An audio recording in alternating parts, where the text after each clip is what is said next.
আপনি কি কখনো ভেবেছেন, যদি বাংলাদেশে যুদ্ধ শুরু হয়, তবে আমরা কতটা প্রস্তুত? না, এটা কোনো অলীক কল্পনা নয়, এটা হতে পারে ভবিষ্যৎ বাস্তবতা।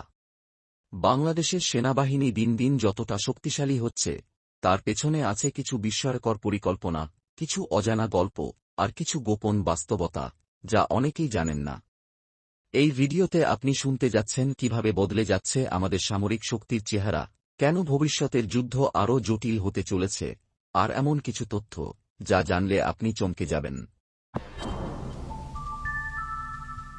বাংলাদেশে সামরিক ব্যবস্থা 3টি শক্তিশালী বাহিনী নিয়ে গঠিত: আর্মি, নেভি এবং এয়ারফোর্স।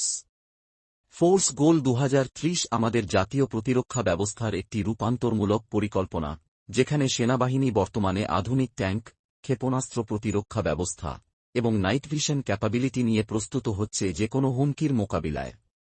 নৌবাহিনীর হাতে এসেছে সাবমেরিন, আধুনিক যুদ্ধজাহাজ আর স্যাটেলাইট নিয়ন্ত্রিত কমান্ড সিস্টেম। আর বিমানবাহিনীতে এখন শুধু মিগ আর চায়না বেস জেটগুলো নয়, বরং ব্যবহৃত হচ্ছে multi role fighter jet, drone প্রযুক্তি এবং আধুনিক রাডার।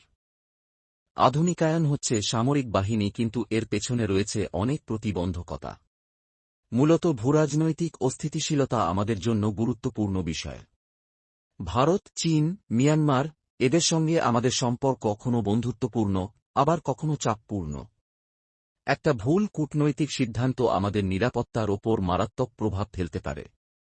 আপনি হয়তো ভাবছেন, যুদ্ধ মানেই বন্দুক আর ট্যাঙ্ক। কিন্তু এখন যুদ্ধ হয় ইন্টারনেটে। যে দেশের সাইবার নিরাপত্তা দুর্বল, সে দেশ কাগজে শক্তিশালী হলেও বাস্তবে দুর্বল হয়ে পড়ে। সত্যি কথা বলতে, প্রতিরক্ষা খাতে আমাদের বাজেট সীমিত। এবছরের বাজেটে প্রতিরক্ষা খাতে 40,000 কোটির অধিক বরাদ্দ করলেও তা প্রয়োজনের তুলনায় অপ্রতুল। উন্নত অস্ত্র, প্রযুক্তি, এই সবই মহামূল্যবান। স্বনির্ভরতা ছাড়া টিকে থাকা কঠিন। এবার বলি কিছু ভবিষ্যতের গল্প।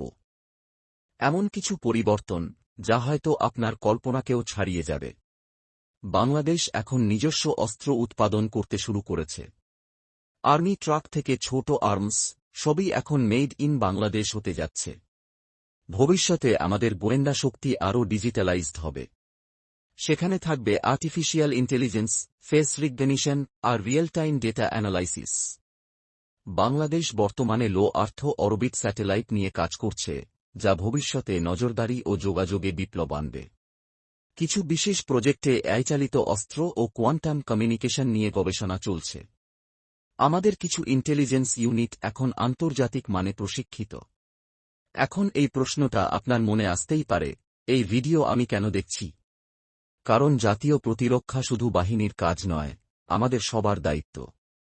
সাইবার নিরাপত্তা, গুজব প্রতিরোধ, সেনাবাহিনী সম্পর্কে সম্মানজনক আচরণ, এই সবই আমাদের কর্তব্য। আর হ্যাঁ, ভবিষ্যতে যখন সেনাবাহিনী আমাদের পাশে দাঁড়াবে, তখন তারা যেন জানে, জনগণও তাদের পাশে আছে।